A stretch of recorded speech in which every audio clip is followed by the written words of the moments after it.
Halo, selamat datang di audiobook keluaran dari Audiotune. Dengan saya dan kalian, Lele Afil, Lelesan. Oke, kita langsung lanjut aja ke episode Penasaran. Dari novel Suami Pengganti, karya Mami Kembar. Selamat mendengarkan.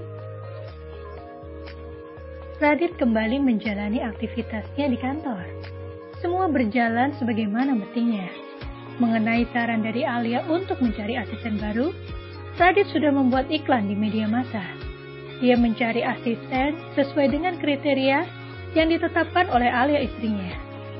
Di tempat lain, seorang pria muda sedang memegang surat kabar.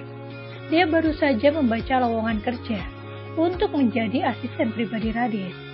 Darren adalah seorang pemuda lulusan universitas ternama di dalam negeri. Dengan prestasi yang cukup membanggakan, dia lulus dengan nilai cum laude. Darren sudah berkeliling mencari pekerjaan, sayangnya belum juga ada yang sesuai dengan keinginannya.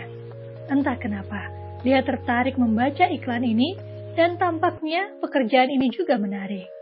Menjadi asisten pribadi, sebuah pekerjaan yang menantang.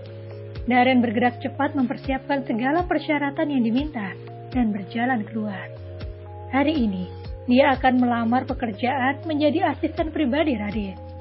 Sebelumnya, dia sudah mencari informasi tentang siapa Radit dan bagaimana sepak terjangnya di dalam bisnis. Radit sungguh pengusaha muda yang berprestasi. Di usianya yang masih muda, dia sudah mampu mengembangkan usahanya hingga di berbagai negara.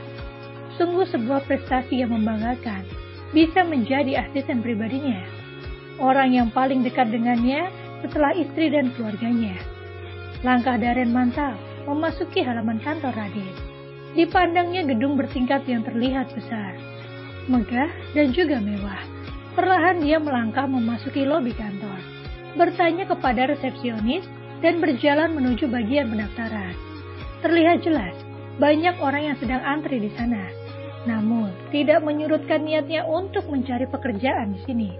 Dia yakin pasti akan terpilih, karena semua kriteria ada di dalam dirinya. Di sisi lain, Jesselyn memasuki rumahnya, masih dengan ekspresi yang sulit untuk dibaca. Mama kenapa? Tanya Doni. Mama tidak apa-apa. Jawabnya pelan. Bisa ambilkan Mama minum? Mama haus. Ucap Jesselyn. Doni mengambilkan air minum untuk Jesselyn dan meminumnya dengan sekali tenggak. Tenggorokannya benar-benar terasa kering. Mama benar gak apa-apa? Tanya Doni lagi. Tidak, Mama tidak apa-apa. Mama hanya sedikit lelah. Mama mau istirahat di kamar. Ucap Jesselyn kemudian meninggalkan Doni sendiri di ruang tamu, yang menatap aneh ke arah ibunya. Jesselyn duduk di tepi tempat tidur. Bayangan wajah Radit masih sangat lekat di matanya. Wajah itu benar-benar mirip sekali dengan Aldi. Bagaimana mungkin itu adalah anaknya? Aku sendiri melihat pemakaman mereka berdua. Jika itu benar adalah Aldi, apakah itu anaknya dengan wanita lain? Bisa jadi sebelum menikah dengan Rianti, dia memiliki kekasih lain. Aku harus memastikannya sendiri. Batin Jesselyn. Jesselyn bangkit dari tempat tidurnya dan menelepon seseorang. Tolong, kau selidiki pria yang bernama Radit Frediansyah, pemilik perusahaan Utomo. Ucap Jesselyn. Baik, akan saya laksanakan. Asal... Jawab seseorang menggantung kalimatnya. Tenang saja, soal bayaran beres. Akan kutransfer DP-nya. Sisanya setelah pekerjaanmu selesai. Ucap Jesselyn dan langsung mematikan ponselnya.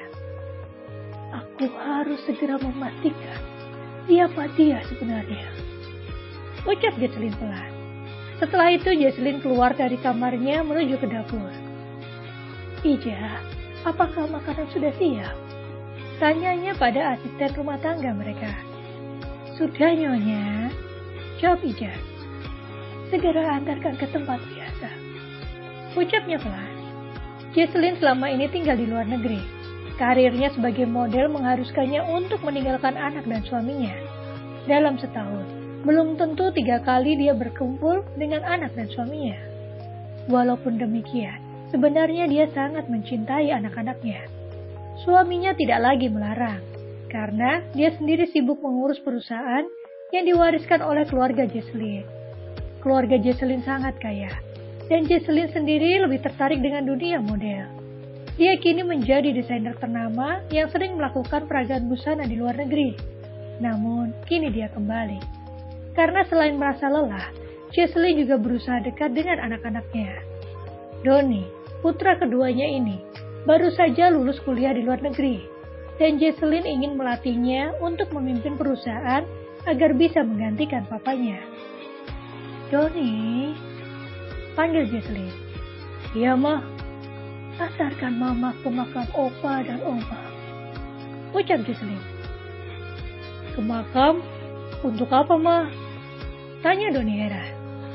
Mama sudah lama tidak mengunjungi Oma dan Opa. Mama sangat merindukan mereka, ucap Jesslyn lagi. Baiklah, Ma. Ayo, jawab Donnie. Donnie mengambil kunci mobil dan mengantarkan mamanya ke makam Opa Omanya. Nah, udah selesai nih untuk episode ini. Jangan lupa kasih like dan komentar pada novel audiobook dan juga novel autor ya. Terima kasih dan sampai jumpa.